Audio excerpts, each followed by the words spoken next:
Don't look into the light. That's what we need. In 2023, don't look into the light. Actually, if you want to forget the last couple of years, I think maybe we should all get neuralyzed. Now that I think about it. You pivoted real fast. It's like, maybe look into the light.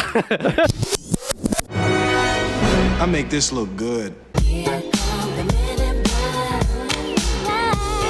Does my wife have a neuralyzer? It's like, did I wake up one day and answer, like, go to the front door and ask too many questions about the amount of Amazon packages? Because I'll walk into a room and forget why I walked into the room. Like, we talk about like our memory lapses so much on this show. I'm like, wait, am I just being zapped constantly by my loved one? Like, is that what's happening? Yeah, and that's what I love when Jay goes, have you ever zapped me before? And he's like, no. Have you? No. You know, their chemistry and they're like his dry dialogue is just so great with Will Smith's kind of animated, you know, his dialogue. They really wrote, it's so funny. We're talking about like just like a, what would you say, a pop culture-esque type movie? Like, oh yeah, you know, 100%. But it's just so darn good when you rewatch it. Even it's again, it holds up. When do I get my own flashy little memory messer upper thingy? When you grow up. Okay.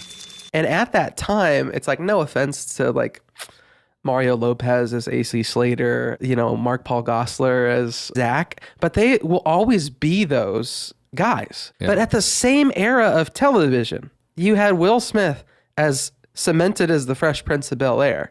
Yeah. And somehow in the same era, he escaped it and becomes a Grammy-winning rapper and becomes now an Oscar-level, like, mainstream A-list Hollywood celebrity. Oh, like, I thought you were going to say rapper to slapper, but okay. Oh, damn. How did I not heard anybody make that reference in the past I'm trying not year? to get slapped, man. I will not besmirch this man's name.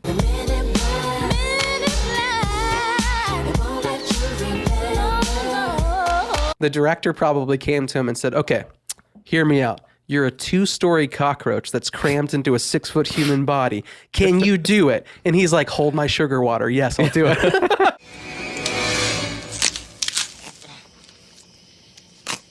Like, I read something that he actually wore like knee braces that he he actually locked the hinges shut, like old school Stone Cold Steve Austin style knee braces. Oh man! That's why his legs were so stiff. That's why he walked the way he did.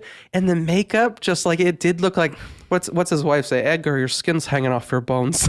Yeah. Like, it did. It looked like it was just like it didn't fit over top of this body. Like, it was so good. Is that leather? Another great movie with Rip Torn in it. I would love to see a editing cut between the two where when he says, all right, folks, we have one more test. And then it cuts to Patches O'Houlihan saying, if you can dodge a wrench, you can dodge a ball. That would be, that would have been the great final test.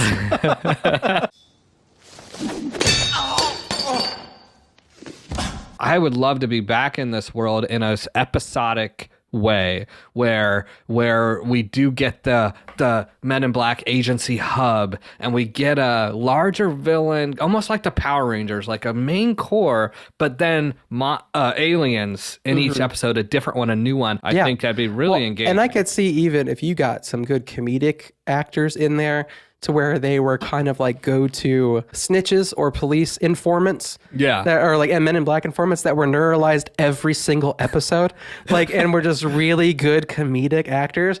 It would be hilarious to see in an episodic TV show. Like, I would love if Bill Burr was a Men in Black. Can you look at this guy? Like, just have this like Boston accent. It's like, can you believe this? Like, it would just be like so funny.